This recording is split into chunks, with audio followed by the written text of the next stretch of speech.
ئەو دەوڵەتە فاشیانەی فاشیە یەک لە دوای یەک هاتوانەی عێراق کە کوردستانیان داگیر کردووە نەگەیشتوین بە هیچ بۆ پەڕی مەخابوونەوە لە دوای ڕوخانی بەعسەوە ئێمە دیسانەوە لە ڕێگەی دڵگەورەی خۆمانەوە تووشی هەڵخەڵەتاندنێکی هەم سیاسی هەم دەرونی بووین بەرامبەر بە بەغداد. دەشێت ئێمە لەم هەرێمەدا کە هەمانە کۆمەڵێک ئازادیمان بەدەست هێنابێ لێ هەرگیز سربەخۆنین. هەر بۆیە گرنگە لەم کاتەدا ئێمە چیتر چەمکی ئازادی بەکار نەهێنین تێیپەڕێنین. لەبەرەی تێکۆشان بۆ ئازادی نییە بەڵکو تێکۆشان بۆ سربەخۆییە.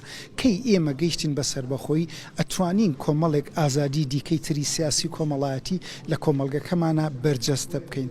کاتێک کە ئێمە سربەخۆ بووین هاوڵاتیانی کورد مافی ڕەوای خۆیانە بۆ ئازادیەکانیان بێن هەرچێک بکەن دژ بە حکوومەت دژ بە دەوڵەتی کوردی بیکەن. بەڵام لەم کاتەدا هیچ شتێک لەوە گرنگتر نییە کە ئێمە فۆکۆسمان لەسەر سربەخۆیی.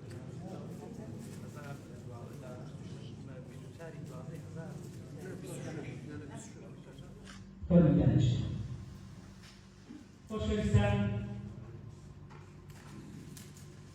ئەوەی گرنگە کاگازان شتێکی بەبیرهێنامەوە لێرەوە کاک کۆڵا سەعید دەناسێنین کە ئێستا ئاشناکان دەکەین بە هزر و تێڕوانینەکانیەوە لەوەی کە چی بەسەر ژیان هادێنین ئەگەر تا ئەم سنوورە بەرپرسیارەتی وەرنەگەڕێت و لە ئەلفی سەربەخۆییەوە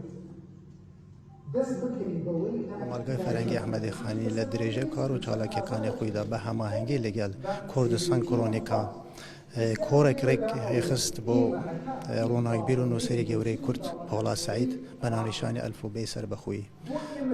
مەبەست لە ئەنجامدانی ئەو کۆڕانە گەنگەشەکردنی بابەتی سەربەخۆیی کە بابەتێکی زۆر هەستیار و پێویستە بۆ ئەم سەردەمە وەک کۆمەلگای فەرەنگی ئەحمەدی خانیش بەردەوام دەبیت لە ئەنجامدانی ئەو کۆڕە سمینارانە.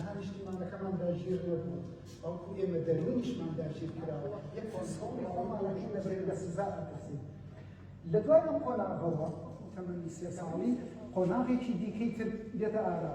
ئەم قۆناغە پێی وترێ قۆناغی کۆنتڕۆلکردن و شەر لەبەڕی باوەڕمان ڕۆبەنی ئێمە ئەمنێکی وەها بینی لەبەر چاوی خۆمان.